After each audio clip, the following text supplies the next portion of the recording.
Okay, so today I want to talk really quick about how your mind is a projector. This is something I'm learning from a coach of mine. I'm on an emotional maturity journey. This is always going to be a journey of mine. I've been on this emotional maturity journey since I was 24, and so it's almost 10 years. It's been almost 10 years for me. I feel like I've come a long way. I used to be extremely emotionally immature. I would get angry in traffic and things like that. I was a drama queen. I mean, I'm still a drama queen, but it's like exalted now. It's like in a good way. I'm hyperbolic and it's like funny. It's not something that's like triggered. And this is something that just happens naturally. Like your natural traits, like if you're a drama queen, that's naturally going to be exalted from something that torments other people into something that causes other people joy when you integrate and heal your emotions and when you become emotionally mature. And I thought that I was like done with my emotional maturity journey, but I still have work to do. And I didn't realize this, but I realized once I started getting like coaching on how to be positive, that I can tend towards a lot of negative thoughts and negative thinking and a negative view of reality. Look at my cute little butterfly. So in a negative view of reality, I wish this was like in frame, that would be cute. A negative view of reality really negatively impacts your life. It causes mental distress. It causes you to not take the actions that you need to take. It causes you to be a worse person just overall in general. And I noticed that I was just not feeling like really great lately. I was like being really down on myself about things that are going on in my life and the things that I've been through in my life, which is a lot. And I realized I was like, I need some to be doing some more emotional work, because this is not my set point. This is not normal for me, and I don't want it to be my set point. What I realized was in my journey, so part of my story is that I was a stripper for 8 years, and I started stripping in 2013 when I was 19, and I did that for 8 years, had a really great time for the most part, like a lot of it was, I mean, that's not something I want to really get into, because it's kind of if we're going to talk about that, then that would be a separate video, but I had a great time. I was also a social justice activist for about 7 years during that period. I educated myself on the leftist social justice philosophy. I educated myself on Karl Marx, on Hegel, I think, all of the leftist philosophers. I got a really good education on, self-taught. And so I started doing like online social justice activism. And during that time, I was also drinking a lot. And when you're drinking, you're constantly in a state of recovery. So you drink and then you're hungover and you have to recover. And then you drink again, you're hungover, you have to recover.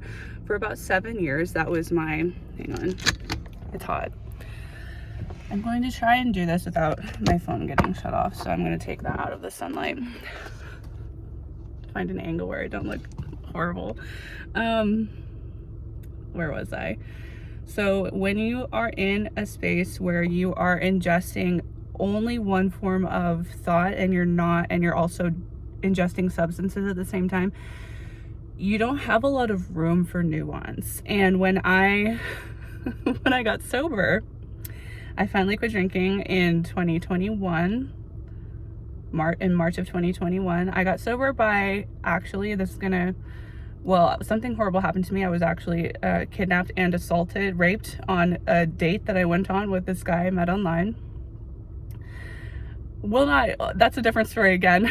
We'll not go there, but I was like, fuck this. I'm never letting that happen to me again. And I'm not victim blaming myself, by the way.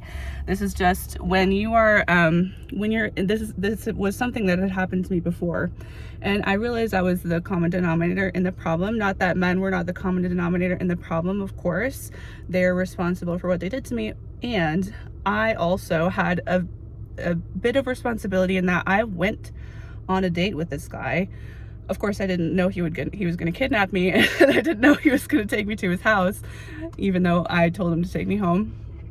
But the problem was I was getting drunk with strangers, and I was letting myself, I didn't know how to say no, basically. Didn't have any boundaries. So, I said, I'm never letting that happen again. I decided to get sober, and I got sober by laying in the sun every morning. So I would wake up at 5 a.m. and go for a walk and then lay out in the sun for like 30 minutes. And that sunlight, in my opinion, and I've said this before, is some kind of ancient, I mean, obviously it's an ancient technology. We grew, like, it literally made us, but it's an ancient form of healing that is nobody wants to talk about, because we're all like, sunscreen, the sun is scary. That's another video in and of itself as well. But we're not gonna go there.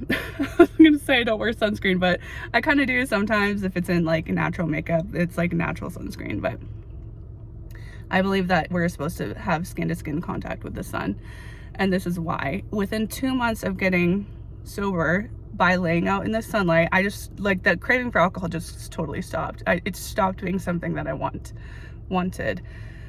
And ever since I quit, every time I have like the urge, like, oh, it would be nice to have a drink, I think about how it tastes and I think about how it makes me feel, and I'm like, yeah, no, I'm good. And the sun gave me that. The sun gave me those codes. It was like, you're ready for this. So here, bing. Those are the sunbeams. There's like a little sun on my phone that's like right in the middle of my face. It's kind of cute.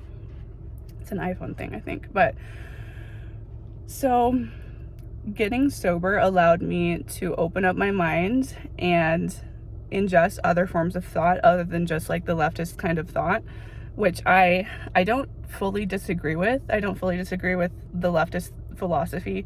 By the way, I do disagree with leftist like politics. I'm not political anymore. I don't believe anybody healthy is political. I believe politics are a form of karma resolution. So if you're political, it's because you have karma to resolve in that specific area. And that's exactly what happened to me. I was using politics to resolve personal karma. It just so happened that personal karma, part of it was stubbornness and the refusal to open up my mind and look at like other people's views, because I thought I was right about everything. So where was I going with this? Right, so I was talking about how your mind is a projector. So what that means is that you are projecting outwards everything that you are seeing. That does not mean that you are creating everything with your mind. You're not God. It means if you have an emotional reaction to something that you're seeing on the outside, that is a reflection of what is going on within you. Everything that comes to you that causes a feeling within you is yours to own. So everything that you see, and if you see a lot of negativity and it bothers you, that means that there's a lot of negativity going on that is bothering you on your inside that you're not dealing with. Reality is a projector. Your mind is a projector. Reality is a projection of your mind.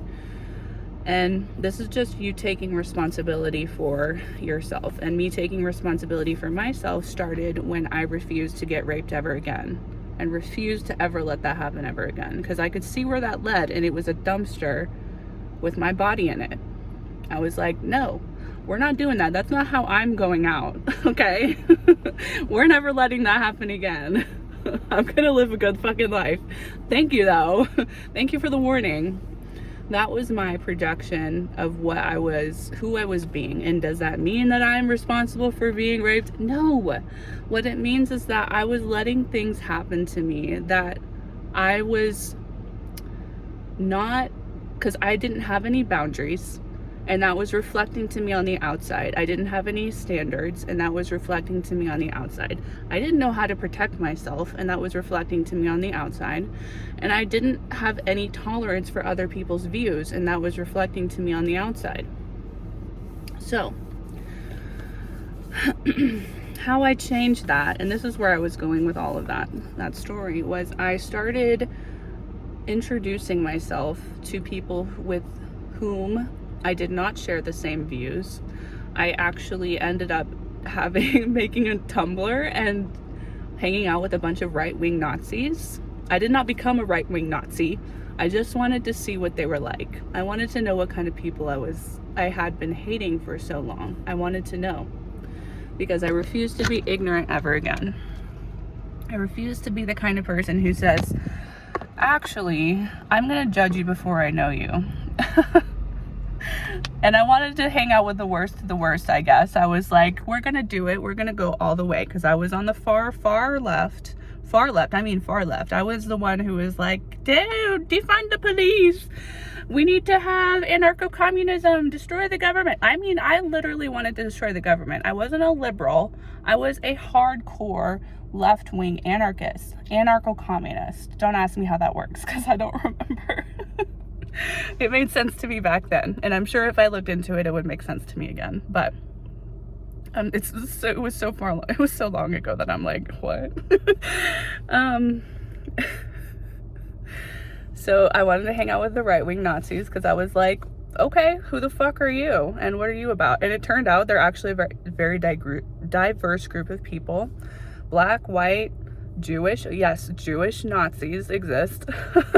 And they have pictures of themselves on the internet. So, you know, I mean, this was before AI, by the way. This was in 2021, 2022.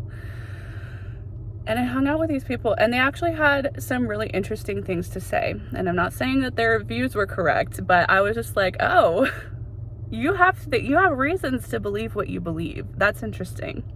That's interesting. Now, were they my people? Absolutely fucking not. These people were insane.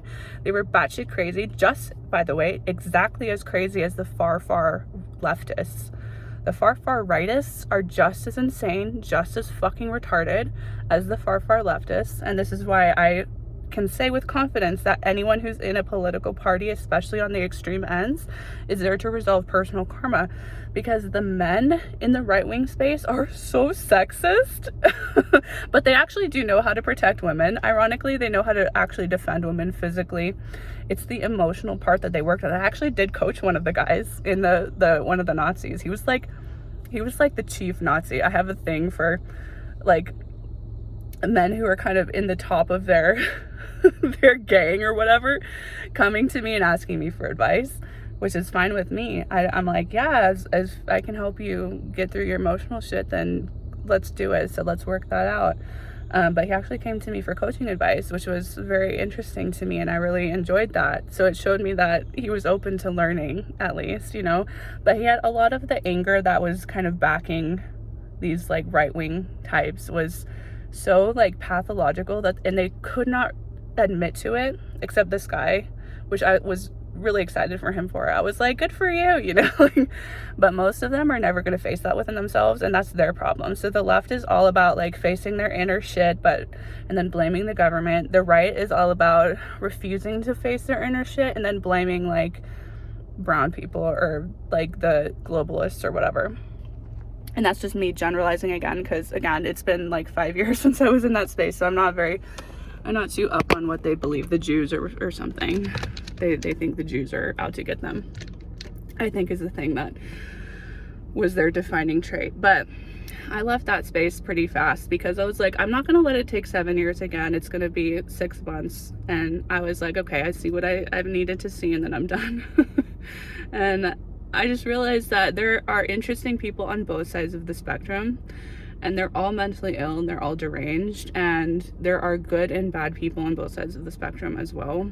People who want to change, people who want to heal, and for the most part, people do not know how to fix the world or fix themselves, so they turn to politics instead of God to do that.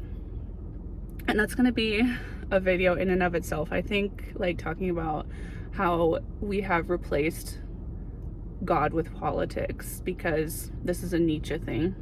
I know Nietzsche was the one who said that we killed God and have replaced, I don't know if he said this. I'll have to read more Nietzsche. I have not read much Nietzsche. I have Crime and Punishment sitting on my desk, and I have not read it, but it's there. So, and I've studied a little bit of Nietzsche, but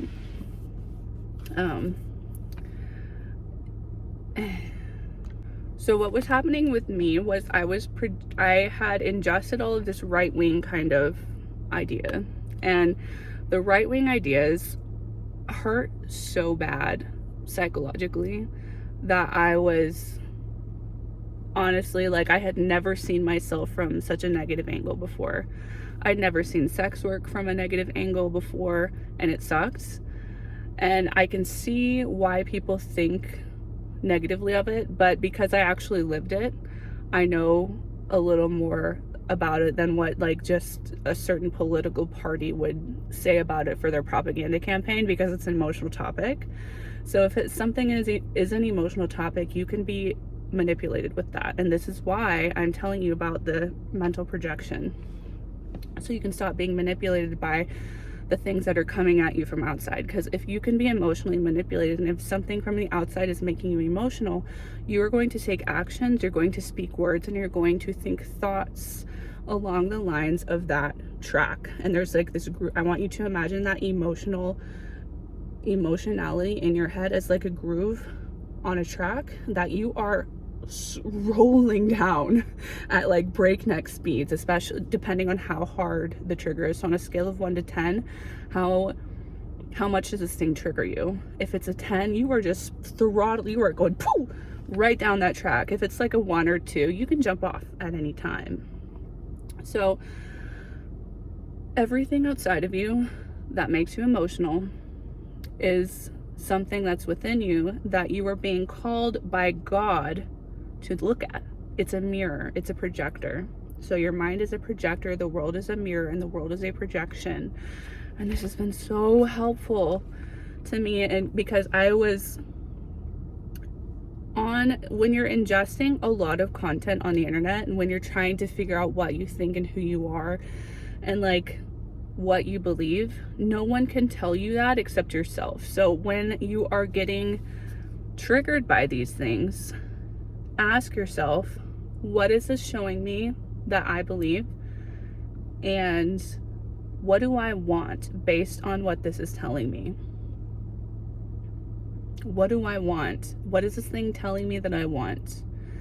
Because when you can focus on what you want, now you're on the track to actually flipping that thing and flipping the polarity and flipping that and saying, oh, I'm not going to get triggered by this anymore. Healing your triggers is a whole nother thing. That's something I would do with you in one-on-one coaching.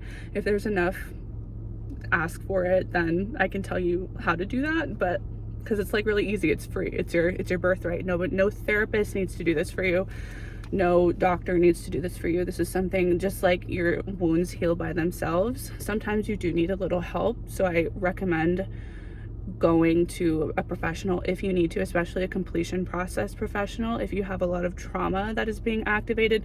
So how you know something is a trigger is if you were activated and if you were emotional about it for more than a month, for a month or more.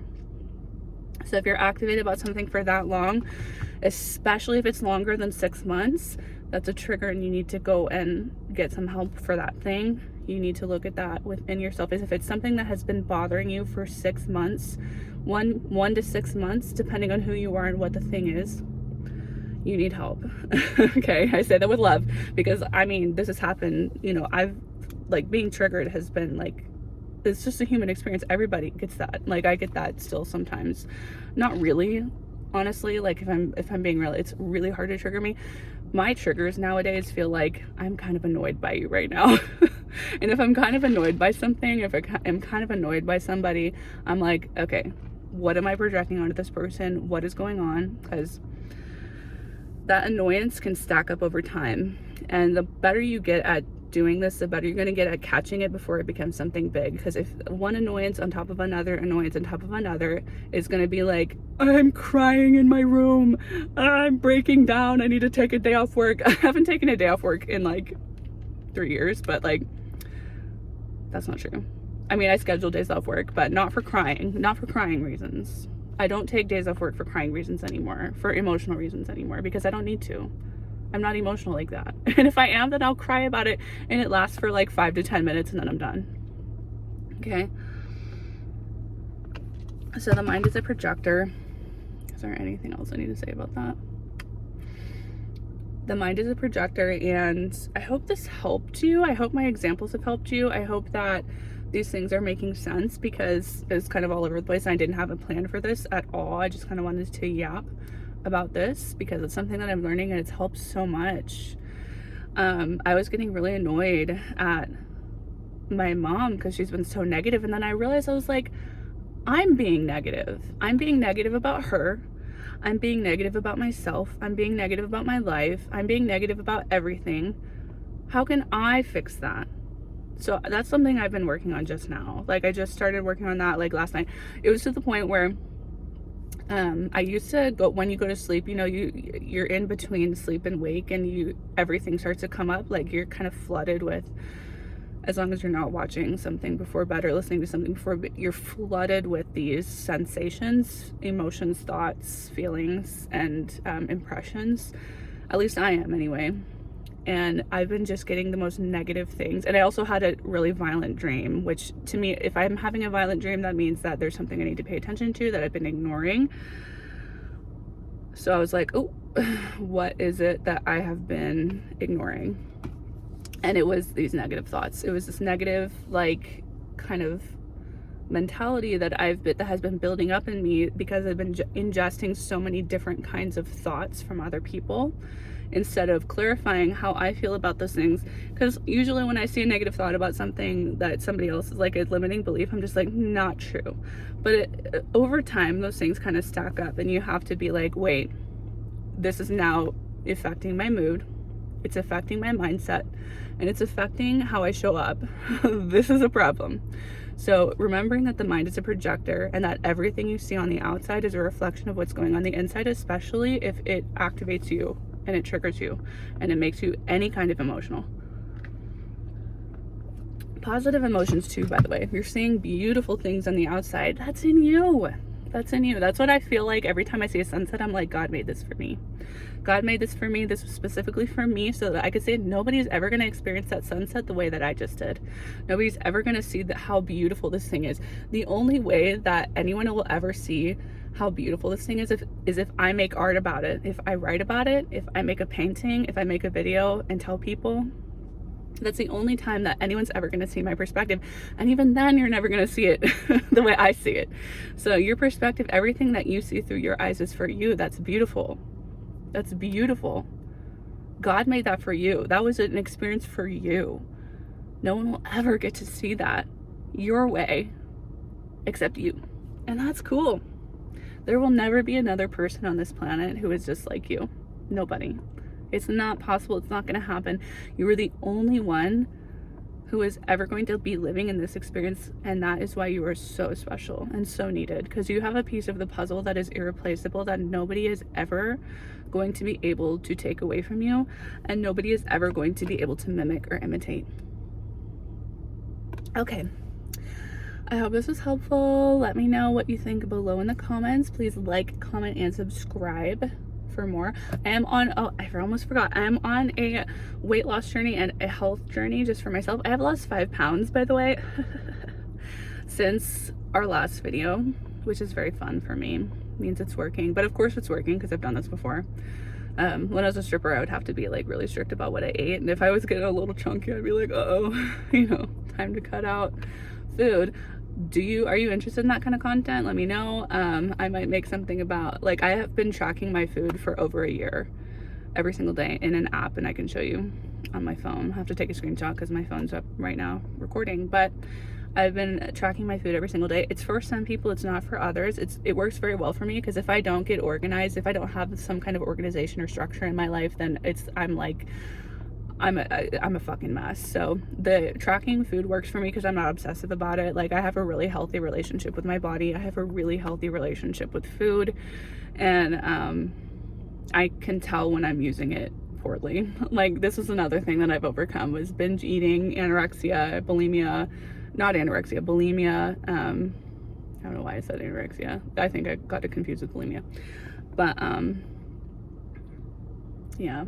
Never had, like, and that was when I was a kid. I don't have it anymore. Anyway, okay. I am gonna go. Love you. Bye.